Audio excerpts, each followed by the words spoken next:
Before I sit down on the table and show you a close-up of each of these models, here is kind of a view of the whole table so you get an idea of what we're going to be talking about today.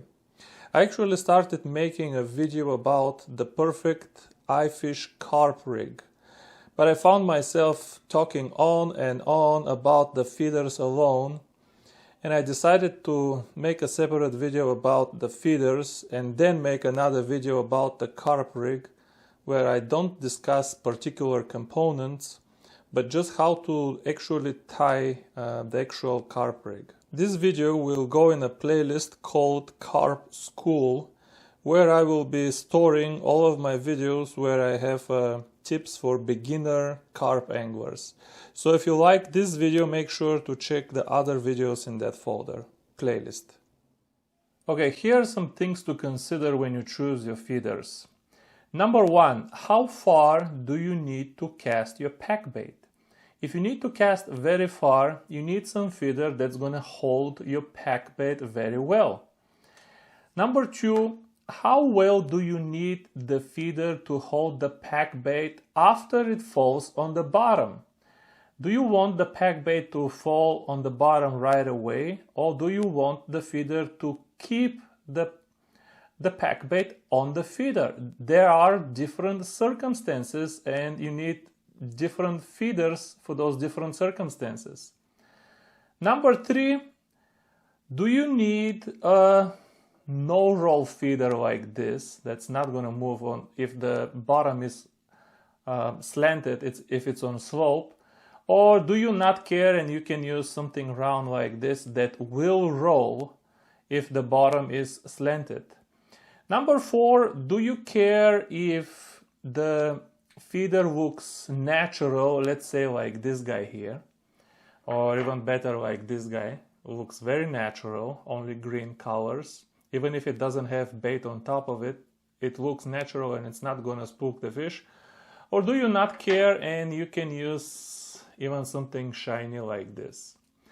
And then number five and number six is how durable is this feeder and how much does it cost? So using these metrics or measures or considerations, let's go quickly through each of these feeders and see how they fare on each of these.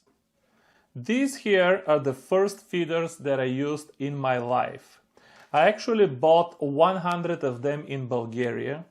They cost $20 for 100 of them, so each of them is 20 cents. So easily, by far, the cheapest thing on the table here. But they come very shiny and I don't know, they might spook the fish if they're shiny like this on the bottom and they have no bait and you have your hook bait laying right next to it. I don't know, the carp might find it suspicious. You'll still catch fish, I have, but I prefer not to have anything so shiny like this.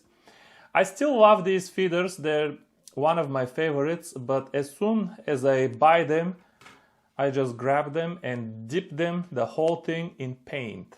My favorite paint is dark gray color like this, or I dip some of them in dark brown color like this. Dark gray or dark brown work best.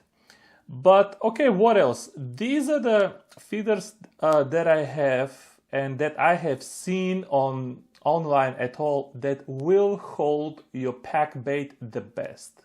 If you need to cast very far, this is by far the best feeder for that. Nothing from Corder or Fox can compare, or anything from this Chinese stuff here, can compare to this in terms of holding your pack bait. Then after the pack bait drops on the bottom, this feeder will keep it on the feeder. It's not gonna drop. If that's important for you, don't use it, because it will, sometimes you pull the fish out and the pack bait is still inside the feeder. So when you rebait, you don't need to add a lot of pack bait because it just never falls off. As a matter of fact, at the end of the day, it's kind of a pain to take it out of the feeder. You need like a stick or long nose pliers to clean them. So that's the advantages or disadvantages of these feeders. They will hold your pack bait very well during the cast and on the bottom. And they are virtually indestructible. This thing, I have never seen issues with them. I've seen turtle just muzzle the whole thing. But you just get the pliers, you put it back in shape, and that's it. I mean, there is nothing to break. It's just one metal part. So there is nothing to break on this one. So super cheap, indestructible. The only kind of issue with this is, and why I don't use them in rivers, or if the slope of the bank is kind of steep, is because they will roll, okay? And then you cast your bait here, but then it rolls over here. Now all of your bait is here, but the hook is way over there to the right. So they are no good if you need a no-roll sinker, but overall is still, even today, one of my favorite feeders. Then we have this guy here with just 3 ribs like this, perpendicular to the length. That's very important.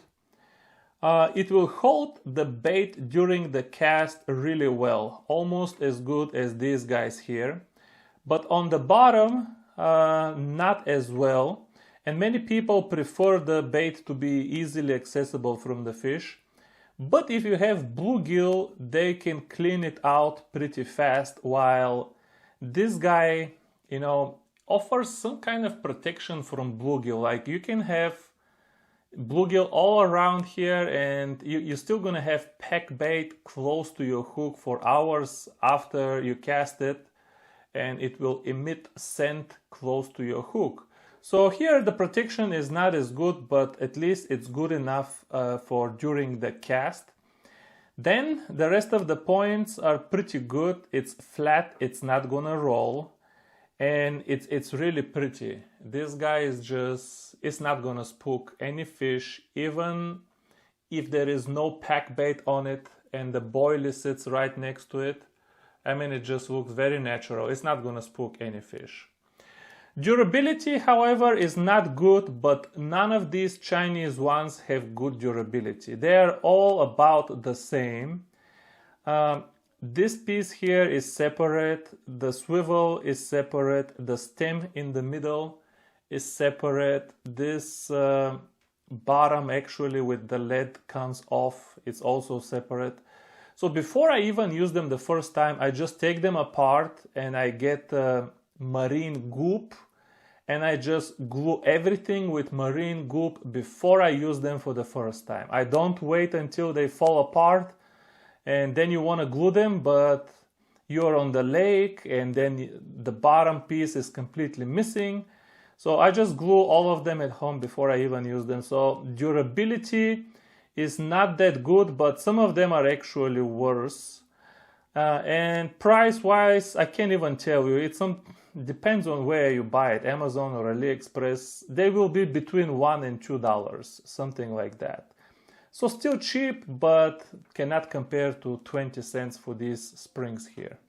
One issue I have with all of these Chinese feeders is sometimes they're too light, or they're gonna send you 3 different weights, 30, 40, and 50 grams, or 40, 50, and 60. And the 50 and 60 are okay, but the 40 is a little bit light. For these cases, I bought just a roll of lead here. It's very malleable, very soft, very easy to cut. So you cut as much as you want to add, and I just, again, with marine goop, I just glue them inside, and they have never fallen. So you can see this one was 20 grams originally. That's way too light. But I added these 2 sticks and now it's 60 grams, which is more than enough for the way I fish. So keep in mind, don't let this be a deterrent. If you really like these feeders, you can buy some weight and you can glue it here. And most of the time you're gonna have to use glue anyway, so it's not like extra work. These guys here are very similar to the previous guy, but you can see the ribs are a little bit thinner, and actually they are very rigid. These ribs are kind of thick, but they're thick but softer. And these guys, I don't know, they don't have, I have to paint the bottom because it comes with, the lid is just open and shiny. And here you can see the lid is protected, so it's not shiny. But I will paint them. Like I said, this one I dipped the whole thing. But overall, there is no difference in durability or function or anything between any of these models with the 3 ribs. They all are equally good to me. They're pretty good. Very little issue I have with them other than the durability, and that's fixable after you glue them beforehand. Usually it doesn't matter which of these models you buy, they will always come in a 4-pack like this. It's actually a 3-pack with 3 feeders and 1 packer. First thing I do when I open the pack is throw this packer in the garbage, because that's just silly. I mean, what's wrong with using your hand for packing the bait? If I want a bigger piece of pack bait, I open my hand more. If I want smaller, I make it smaller. You know, if I want irregular shape, I make it irregular shape. In my opinion, irregular shape looks better than a perfect shape. Perfect shape just looks unnatural on the bottom where nothing is perfect. So I never use these things. I wish they didn't provide them because they cost money, and if they didn't provide them, the rest of the feeders would be cheaper. But it is what it is. This is what this guy looks like when it came. This model, believe it or not, the first time I bought this model, the whole thing was metal. All of these pieces of the cage here were metal. I loved it so much, it was indestructible again. This thing had to be glued, the rubber, but the rest, you know, you didn't fear that one of these pieces of the cage here are gonna break. Plus they were metal and the whole thing was heavier. So I ordered a bunch of them, and sure enough, the entire next batch came like this, and these pieces here were already plastic. That said, I see no difference in function again between these guys with the 3 ribs here and this particular guy. Even if it's plastic, they haven't broken on me. They're relatively thick. They hold the pack bait. Maybe there is a little bit of difference, but they hold the pack bait well enough for the cast. Not as good as these guys. But once it falls on the bottom, you can see it's pretty open, so bluegill can come and clean this out pretty fast, while this offers at least some protection, but not as much as this. But keep this in mind. But of course it's pretty flat and it's not gonna roll on you. The price, I believe these were a little bit more expensive than these. I don't think it's worth the difference. These are probably a little bit better in my opinion, but it doesn't really matter which of these you get. The only Chinese feeders you should avoid are this model here. Take a good look at this model. Okay, there are three ribs, but they are a little bit different. There is a space here in the middle in the belly, and the 2 are closer on top. Do not buy this. This is like made of not even plastic but glass or something. These are so fragile that they break not during the cast or during fighting the fish, but you know, I was just packing my bait on top of it, and when I pushed, and it cracked. And all of them crack so fast.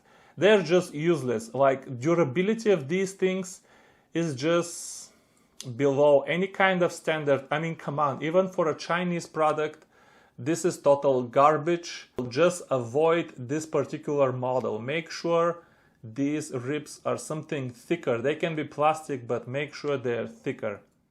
Then you've probably seen me use this kind of, I don't know, should I call it feeder or lead here. I think they're called Grappler leads because of the spikes here. They hold really well in the mud. It can be a 50-gram lead, but because of the spikes, it holds on the bottom like a 100-gram lead. So you don't need to use something really heavy. But the other thing that these spikes do is they hold the pack bait really well. So believe it or not, if you do your pack bait right, you can cast with this, I mean, as far as you need.